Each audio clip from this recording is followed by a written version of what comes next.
ہمارے چینل میں خوش آمدید۔ تو چلیے شروع کرتے ہیں آج کی کہانی۔ نہ جانے کیوں حسن روز دودھ کا گلاس پھینک دیتا۔ مجھے اس کی یہ حرکت بہت بری لگتی۔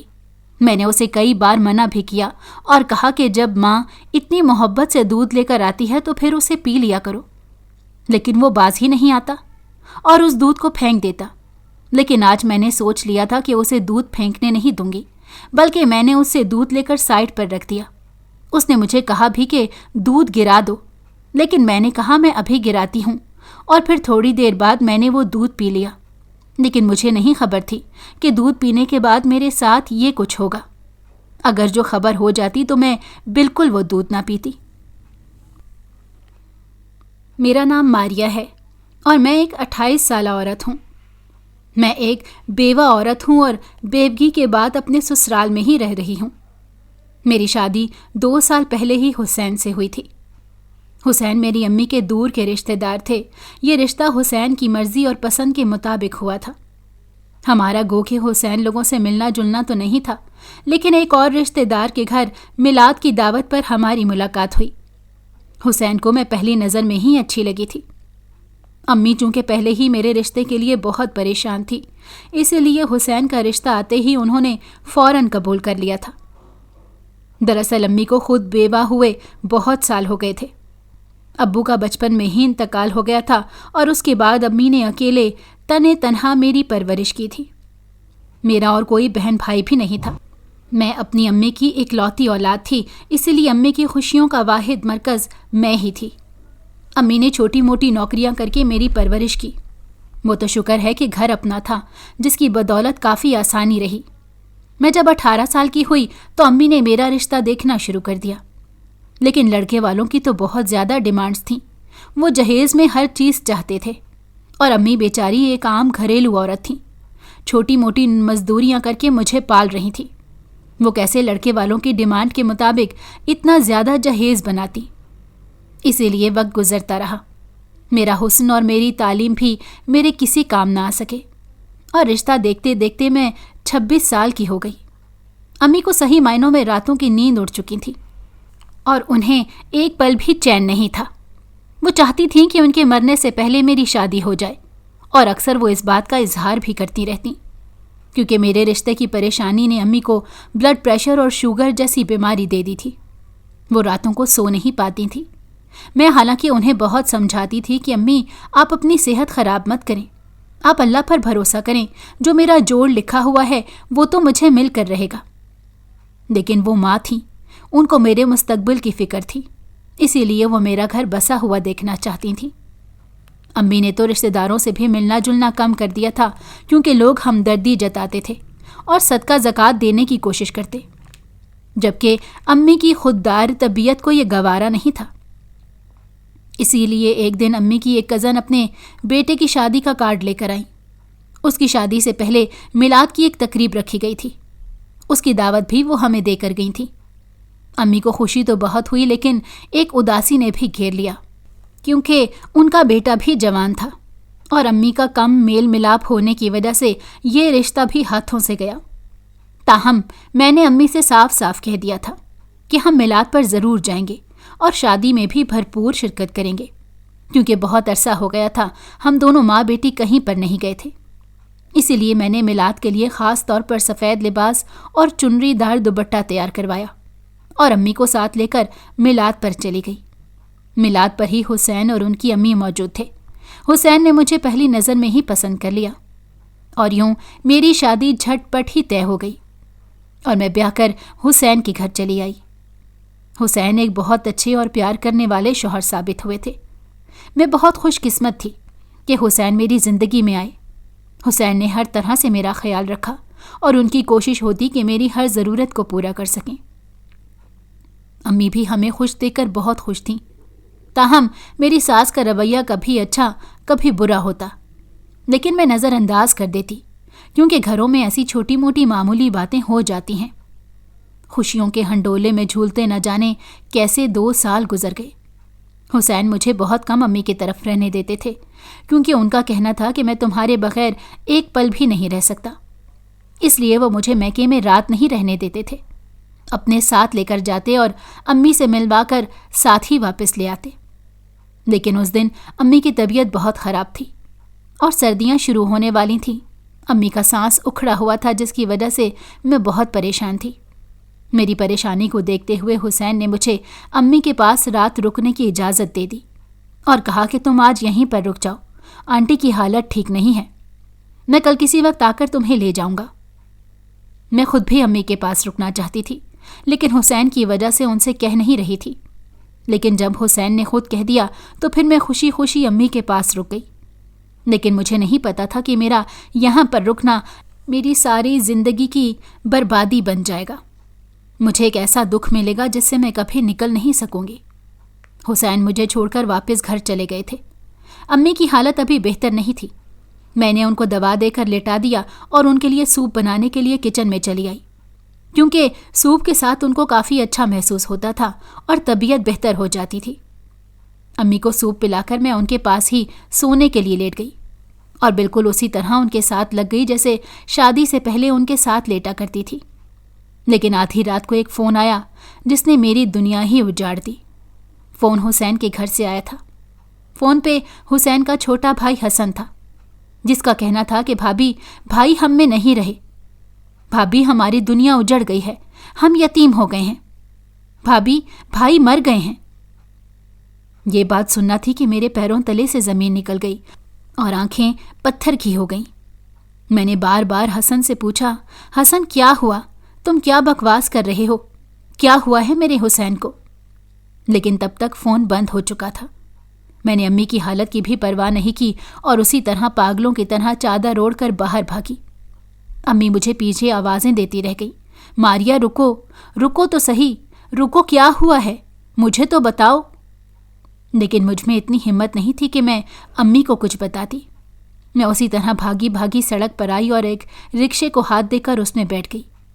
دل ہی دل میں یہ دعا مانگ رہی تھی کہ اللہ کرے یہ خبر جھوٹ ہو، حسن نے مذاق کیا ہو یا حسین نے مجھے بلانے کی خاطر حسن سے یہ فون کروایا ہو۔ ایسا کچھ نہ ہوا ہو۔ میں بار بار یہی دعا مانگ رہی تھی، لیکن میری ساری دعائیں رد ہو گئیں، میری ساری ریاضت بیکار گئی۔ میں جب اپنے سسرال پہنچی تو دیکھا وہاں پر تو صفِ ماتم بچھی ہوئی تھی، ہر آنکھ اشک بار تھی اور ہر کوئی رو رہا تھا۔ میرے حسین چارپائی کے اوپر چت لیٹے ہوئے تھے، آنکھیں بند کیے اتنے معصوم لگ رہے تھے کہ جیسے ابھی آنکھیں کھول دیں گے۔ میں ایک دم آگے بڑھی اور پھر بے ہوش ہو کر وہیں گر گئی۔ نہ جانے کتنے وقت کے بعد میں ہوش میں آئی، اور جب ہوش میں آئی تب تک حسین کو دفنا چکے تھے۔ لیکن میرا تو ماتم ہی اب شروع ہوا تھا۔ میں ڈڈھال ہو چکی تھی اور حسین کے غم کو دل سے بھلا نہیں پا رہی تھی۔ بار بار ان کا ہنستا مسکراتا چہرہ میری نگاہوں کے سامنے آ رہا تھا۔ وہ ہمیشہ مجھے یہی کہتے تھے کہ کبھی مجھے چھوڑ کر مت جانا ورنہ میں مر جاؤں گا۔ اور شادی کے بعد یہ پہلی رات تھی جب میں ان سے الگ تھی، اور اسی دن حسین اس دنیا سے رخصت ہو گئے۔ مجھے تو ابھی تک یہی نہیں پتا تھا کہ حسین کو ہوا کیا ہے۔ میں عدت میں بیٹھ چکی تھی۔ جب 2-3 دن گزر گئے تو میں نے اپنی ساس سے پوچھا آخر حسین کو ہوا کیا تھا، تو میری ساس کہنے لگی پتہ نہیں، میں تو اپنے کمرے میں آرام کر رہی تھی، اچانک ایک دم شور بلند ہوا، میں باہر آئی تو دیکھا حسن چلا رہا تھا، چیخ رہا تھا۔ میں دل پر ہاتھ رکھے آگے بڑھی تو دیکھا حسین نیچے فرش پر گرا پڑا تھا۔ اس کا کہیں سوتے میں ہی انتقال ہو گیا تھا۔ حسن اس کے کمرے کے باہر سے گزر رہا تھا کہ اسے زمین پر گرے دیکھ کر اس کے پاس چلا گیا، جس کی وجہ سے اسے اس کی موت کا پتہ چل گیا۔ میری ساس روتے ہوئے کہنے لگی اور میں خالی نگاہوں سے انہیں دیکھتی رہ گئی۔ حسین کی موت میرے لیے معمہ بن گئی تھی۔ اچھا بھلا جوان خوبصورت اور صحت مند حسین کیسے ایک دم منو مٹی کے بوجھ تلے دب گئے۔ میرے دل کو کسی طور قرار نہیں آ رہا تھا۔ میرا تو کوئی بچہ بھی نہیں تھا جس کے ساتھ لگ کر میرا دل بہل جاتا۔ میں نے عدت اپنے سسرال میں ہی رہ کر پوری کی تھی۔ میں واپس اپنی امی کے گھر آنا چاہتی تھی، لیکن میری ساس نے مجھے آنے نہیں دیا۔ وہ یہی کہنے لگیں کہ تم میرے پاس حسین کی نشانی ہو، تم میں سے مجھے حسین کی خوشبو آتی ہے، میں تمہیں واپس نہیں جانے دوں گی۔ اسی لیے میں ان کے پاس ہی رک گئی۔ امی سے جب میں نے پوچھا تو ان کا بھی یہی کہنا تھا کہ یہ تمہاری اپنی مرضی ہے، اگر تم اپنے سسرال رہنا چاہو تب بھی مجھے کوئی اعتراض نہیں، لیکن اگر تم واپس آنا چاہو تو تب بھی مجھے کوئی اعتراض نہیں۔ پھر میں نے سسرال میں رہنے کو ہی ترجیح دی، لیکن کچھ عرصے بعد امی کی حالت بہت خراب ہو گئی تو میں واپس اپنی امی کے پاس چلی آئی۔ حسین کو مرے ہوئے 1.5 سال ہو چکا تھا۔ اچانک ایک دن میری ساس گھر پر چلی آئیں۔ وہ میرے ساتھ لگ کر رونے لگیں۔ میرا اپنا زخم بھی تازہ ہو گیا۔ کچھ دیر بیٹھ کر انہوں نے اپنا مدعا بیان کیا، جسے سن کر میں اور امی شوق رہ گئے۔ ہم ایک دوسرے کی شکل دیکھتے رہ گئے۔ ہمیں امید نہیں تھی کہ حسین کی امی اس مقصد کے لیے آئی ہوں گی۔ میری ساس کی آمد کا مقصد جان کر امی خاموش ہو گئیں اور کہنے لگیں، میں یہ فیصلہ اکیلے نہیں کر سکتی، اس کے لیے مجھے ماریا سے پوچھنا پڑے گا۔ اگر ماریا کی مرضی ہوئی تو میں آپ کو ہاں میں جواب دے دوں گی، ورنہ پھر آپ غصہ مت کیجیے گا۔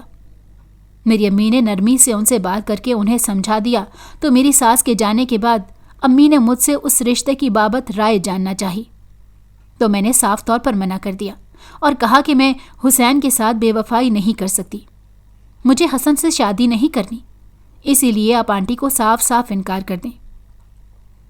اس گھر میں حسین کی دلہن بن کر گئی تھی، اور اب دوبارہ اسی گھر میں حسن کی دلہن بن کے جاؤں، یہ مجھے گوارا نہیں۔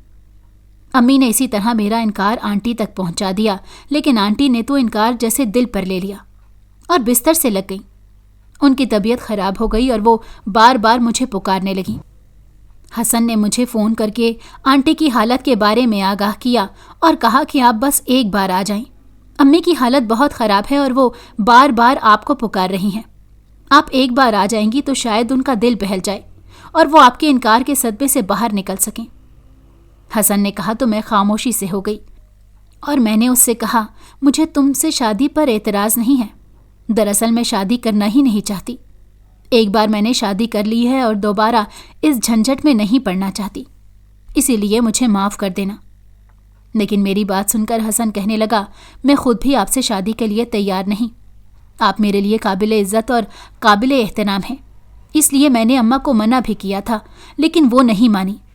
وہ آپ سے بہت محبت کرتی ہیں کیونکہ آپ حسین بھائی کی بیوی تھیں اور اب ان کی بیوہ ہیں، اسی لیے اماں آپ کو اپنے ساتھ اپنی نظروں کے سامنے رکھنا چاہتی ہیں۔ لیکن اگر آپ راضی نہیں ہیں تو کوئی بات نہیں، میں اماں کو منا لوں گا، آپ بس کبھی کبھار گھر کا چکر لگا لیا کریں۔ حسن نے طریقے سے بات ختم کر دی اور مجھے بھی تسلی ہو گئی، لیکن میری ساس کسی طور پر بھی نہیں مان رہی تھی اور ان کی حالت بھی سنبھلنے میں نہیں آ رہی تھی۔ آخر کار میری امی بھی میری ساس کی ہم نوا ہو گئیں اور انہوں نے بھی مجھے پریشرائز کرنا شروع کر دیا اور کہا کہ تم حسن سے شادی کر لو، اس طرح میں بھی سکون سے مر سکوں گی۔ امی نے وہی اپنا مشہور زمانہ ڈائیلاگ دہرایا جس سے مجھے بہت چڑ تھی، اور اب بھی میں غصے سے چڑ گئی اور کہا، آپ ہمیشہ یہ ڈائیلاگ دہرا کر مجھے جذباتی بلیک میل کر لیتی ہیں۔ ٹھیک ہے، میں تیار ہوں، آپ آنٹی کو ہاں کہہ دیں۔ جو فیصلہ اتنے دنوں سے نہیں ہو پا رہا تھا وہ میں نے ایک دم اچانک کر دیا۔ اماں بھی میرے فیصلے کو سن کر بہت خوش ہوئیں اور مجھے خوش رہنے کی دعا دیتے ہوئے خود رونے لگیں۔ میں خود بھی اپنے اس اچانک فیصلے پر ایک دم حیران ہو گئی تھی، لیکن کہیں نہ کہیں ایک اطمینان بھی یہ بھی تھا کہ اس طرح میں حسین کے ساتھ جڑی رہوں گی۔ کل کلاں کو اماں میری کہیں اور بھی شادی کرتی ہیں تو میں حسین کو اس آزادی سے یاد نہیں کر سکتی تھی جس طرح ان کے اپنے گھر میں ان کے چھوٹے بھائی کے سامنے کر سکتی تھی۔ اسی لیے ایک دم اچانک میرے دل نے یہ فیصلہ دے دیا۔ اماں نے صبح ہوتے ہی آنٹی کو میری رضامندی دے دی اور وہ اسی دن خوشی خوشی مٹھائی لے کر میرے پاس چلی آئیں، میرا منہ میٹھا کروایا اور شگن کے طور پر چند پیسے میرے ہاتھ پر رکھ دیے۔ آنٹی نے بیٹھے بیٹھے اگلے جمعے کا دن نکاح کے لیے فائنل کر لیا۔ میں اتنی جلدی تیار نہیں تھی، لیکن آنٹی کہنے لگیں، نیک کام میں دیر نہیں کرنی چاہیے اور میں نہیں چاہتی کہ میری بیٹی اتنے دن مجھ سے دور رہے۔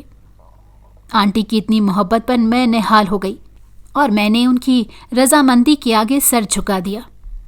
نکاح کا دن فائنل ہوتے ہی آنٹی کی طرف سے تیاریاں شروع ہو گئیں، جبکہ میں نے امی کو صاف منع کر دیا تھا کہ وہ کسی قسم کی تیاری نہ کریں کیونکہ میرے پاس سب کچھ تھا اور اب میری کون سا پہلی شادی تھی۔ لیکن امی نے اپنے طور پر میرے لیے پھر بھی کچھ چیزیں خریدیں۔ جمعہ کے دن میں سادہ سے سنہرے لباس میں دلہن بن کر پھر تیار بیٹھی تھی۔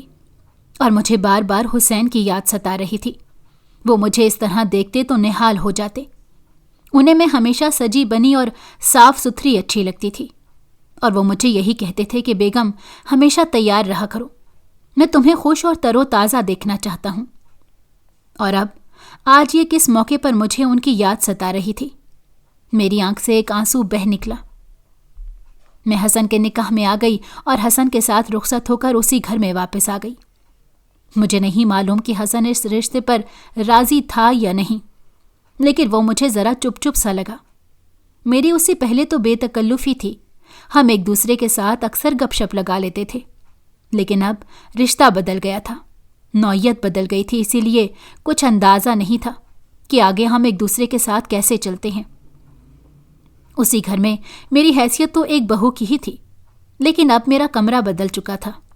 پہلے میں حسین کے کمرے میں تھی اور اب میں حسن کے کمرے میں آ گئی۔ پہلے ہی دن حسن مجھے خود ہی کہنے لگا کہ آپ بیڈ پر سو جائیں، جبکہ میں صوفے پر سو جاتا ہوں۔ مجھے بھی اس بات پر کوئی اعتراض نہیں تھا، بلکہ اطمینان ہی ہوا، کیونکہ میں خود اس سے بہت جھجک محسوس کر رہی تھی۔ اسی لیے میں نے چپ چاپ اٹھ کر اپنا لباس تبدیل کر لیا اور سونے کے لیے لیٹ گئی۔ مجھے یہاں پر نیند نہیں آ رہی تھی، بار بار حسین کا خیال دماغ پر چھا رہا تھا۔ ایسا لگ رہا تھا جیسے میں نے حسین سے بے وفائی کی ہے اور وہ مجھ سے گلہ کر رہے ہیں۔ میں خیالوں ہی خیالوں میں ان سے معافی مانگ رہی تھی۔ حسن تو نہ جانے کب سے صوفے پر سو چکا تھا، لیکن میری آنکھوں سے نیند کوسوں دور تھی، اور پھر نہ جانے کس وقت میری آنکھ لگ گئی۔ صبح کے وقت جب میں کمرے سے باہر نکلی تو میری ساس نے مجھے گہری نظروں سے دیکھتے ہوئے خوش رہنے کی دعا دی، اور میں خاموش نظروں سے انہیں دیکھتی رہ گئی۔ کچھ دن اسی طرح گزر گئے کہ ایک دن میری ساس مجھے کہنے لگی، بیٹا حسن تمہارے ساتھ اچھا تو ہے نا؟ میں نے کہا جی امی اچھا ہے۔ تو کہنے لگیں کیا تم دونوں کے بیچ میاں بیوی کے تعلقات ہیں؟ تو میں شرمسار سی ہو گئی اور سر جھکا دیا۔ امی بھی جیسے سمجھ گئیں اور مجھے کہنے لگیں تم فکر مت کرو، حسن تمہاری طرف ضرور مائل ہوگا۔ دراصل حسن اس رشتے پر راضی نہیں تھا، میں نے اپنی خود غرضی میں اس کو تم سے شادی پر راضی کیا، لیکن دیکھنا ایک دن وہ ضرور تمہاری طرف مائل ہوگا اور تمہیں ایک اچھے اور سچے شوہر جیسی محبت دے گا۔ میں نے اپنی ساس کی بات سن کر سر جھکا دیا، اور پھر اسی رات جب میں کمرے میں چلی گئی تو میری ساس کچھ دیر بعد ہی دودھ کا گلاس لے کر آئیں جس میں زعفران ملا ہوا تھا، اور کہنے لگیں یہ حسن کو پلا دینا، اس کا دل تمہاری طرف ضرور مائل ہوگا۔ میں نے ان کی بات سن کر سر ہلا دیا اور دودھ سائے ٹیبل پر رکھ دیا۔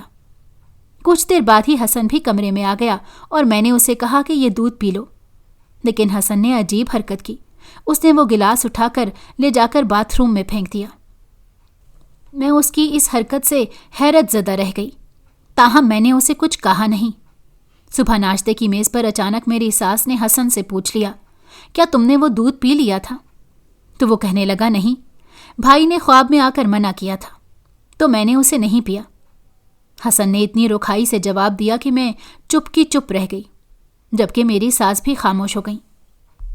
اب ہر روز ہی ایسا ہوتا، میری ساس زعفران ملا دودھ مجھے کمرے میں پکڑا دیتی اور کہتی کہ حسن کو پلا دینا، لیکن میں حسن سے کہتی تو وہ دودھ پیتا ہی نہیں، الٹا اسے گرا دیتا۔ مجھے حسن پر بہت غصہ آتا تھا کہ آخر وہ ایسا کیوں کرتا ہے، اور اپنی ساس پر بھی غصہ آتا کہ اگر وہ دودھ نہیں پیتا تو وہ اسے نہ دیا کریں، اس طرح روز اسے ضائع کرنے سے کیا حاصل۔ لیکن میری ساس بھی باقاعدگی سے دودھ کا گلاس کمرے میں پکڑا جاتی اور حسن بھی باقاعدگی سے گرا دیتا۔ اس دن تو میں باقاعدہ حسن کے ساتھ اس بات پر لڑ پڑی، حسن یہ جو تم کر رہے ہو بہت غلط بات ہے، آخر امی اتنی محبت سے تمہیں دودھ کا گلاس دے کر جاتی ہیں اور تم ہو کہ اسے گرا دیتے ہو، کتنی بری بات ہے، رزق بھی ضائع ہوتا ہے اور امی کا دل بھی ٹوٹتا ہے۔ حسن چند لمحے خاموشی سے مجھے دیکھتا رہا اور پھر کہنے لگا، میں نے آپ کو پہلے ہی کہا تھا کہ بھائی نے خواب میں مجھے منع کیا تھا، اس وجہ سے میں وہ دودھ نہیں پیتا اور نہ ہی میں وہ پیوں گا۔ امی کو یہ بات سمجھنا چاہیے، لیکن نہ جانے کیوں وہ نہیں سمجھتی۔ حسن نے رکھائی سے جواب دیا تو میں چپ کی چپ ہو کر رہ گئی۔ مجھے سمجھ نہیں آ رہی تھی کہ حسن کے ساتھ کیا مسئلہ ہے۔ حسن نے مجھ سے نکاح تو کر لیا تھا، لیکن ابھی تک ہمارے بیچ وہ بے تکلفی نہیں پیدا ہو سکی تھی جو نئے شادی شدہ جوڑوں میں ہوتی ہے۔ کچھ میں نے بھی کوشش نہیں کی تھی اور کچھ وہ بھی مجھ سے اجنبی سا بنا رہتا، اور میں بھی اس سے فاصلے پر ہی رہتی تھی۔ پہلے ہمارا جو تعلق دیور بھابھی کا تھا، اب تو وہ بھی نہیں رہا۔ حسن مجھے مخاطب کرتے ہوئے جھجکتا اور میں بھی اس سے بات کرتے ہوئے جھجک محسوس کرتی۔ انہیں دنوں میں مجھے بخار سا ہو گیا تھا۔ موسم بدل رہا تھا تو میں بھی اس کی لپیٹ میں آ گئی۔ نزلہ، زکام اور بخار نے میری حالت پتلی کر دی۔ میں زیادہ تر کمرے میں پڑی رہتی۔ 2 دن تک مجھے کچھ ہوش ہی نہیں تھا۔ میری ساس اور حسن نے میرا بہت خیال رکھا، اور جب میری طبیعت سنبھلی تو میں ہوا بدلی کے لیے اپنی امی کی طرف آ گئی۔ میری ساس نے مجھے خوش دلی سے اجازت دے دی۔ امی کی طرف آ کر بھی میری طبیعت پر سستی طاری رہتی۔ امی مجھے کچھ بنا کر دیتی اور کبھی کچھ کھلاتی، لیکن میرا دل کچھ کھانے کو ہی نہیں کرتا تھا۔ اس بخار نے مجھے اندر سے نچوڑ کر رکھ دیا تھا۔ 1 ہفتہ بیماری سے لڑتے لڑتے آج میری طبیعت کچھ سنبھلی تھی تو میں نے سوچا اپنی پرانی سہیلی راشدہ سے جا کر ملتی ہوں۔ امی سے جب میں نے راشدہ کے بارے میں پوچھا تو وہ کہنے لگیں، ہاں، کل اس کی ماں مجھے ملی تھی، وہ بھی ادھر ہی آئی ہوئی ہے، تم جا کر مل آؤ تو اچھا ہے، تمہارا دل بہل جائے گا۔ راشدہ کی شادی یہاں قریب ہی ایک علاقے میں ہوئی تھی اور وہ اکثر ادھر اپنی ماں کے پاس آتی رہتی تھی۔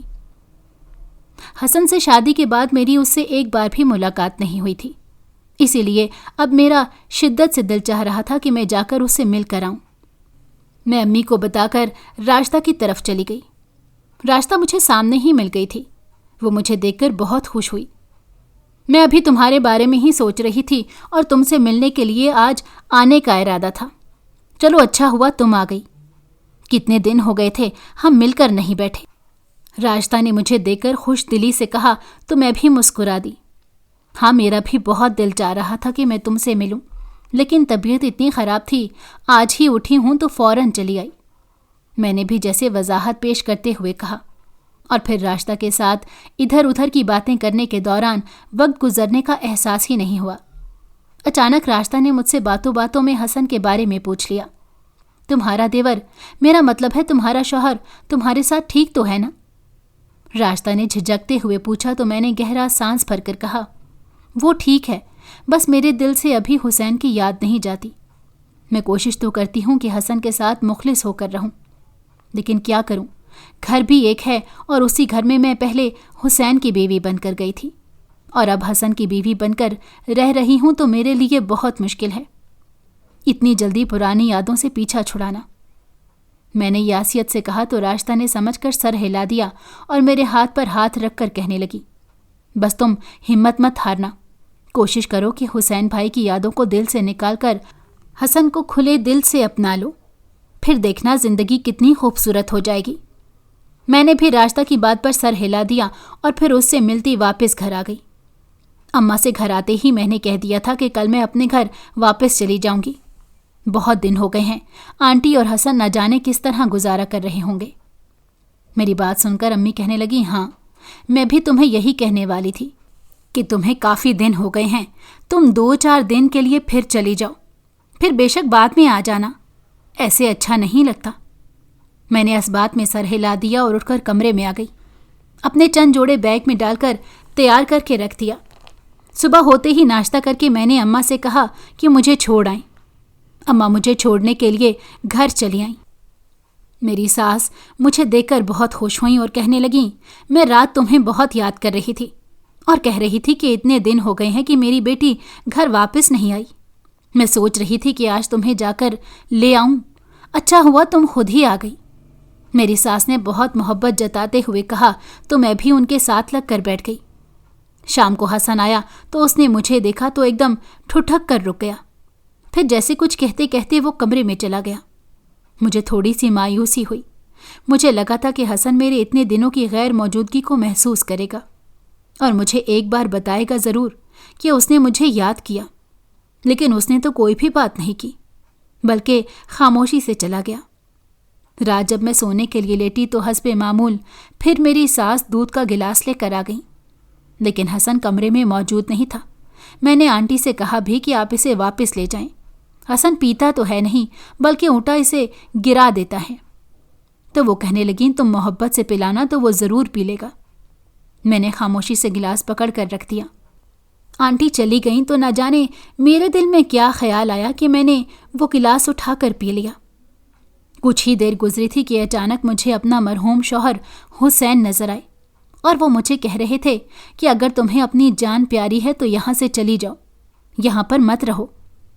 وہ چلا چلا کر مجھ سے یہی کہہ رہے تھے۔ میں ایک دم ایک جھٹکے سے اٹھ بیٹھی اور اپنے ارد گرد نظر گھما کر دیکھی۔ حسین کہیں بھی نہیں تھے۔ اس کا مطلب یہ میرا خواب تھا، لیکن خواب میں آ کر حسین مجھے ایسا کیوں کہہ رہے تھے؟ میں ایک دم اٹھ کر باہر کی طرف بھاگی۔ میری ساس نے جوں مجھے باہر کی طرف آتے دیکھا تو پریشانی سے پوچھنے لگیں، کیا ہوا بیٹا، سب ٹھیک ہے؟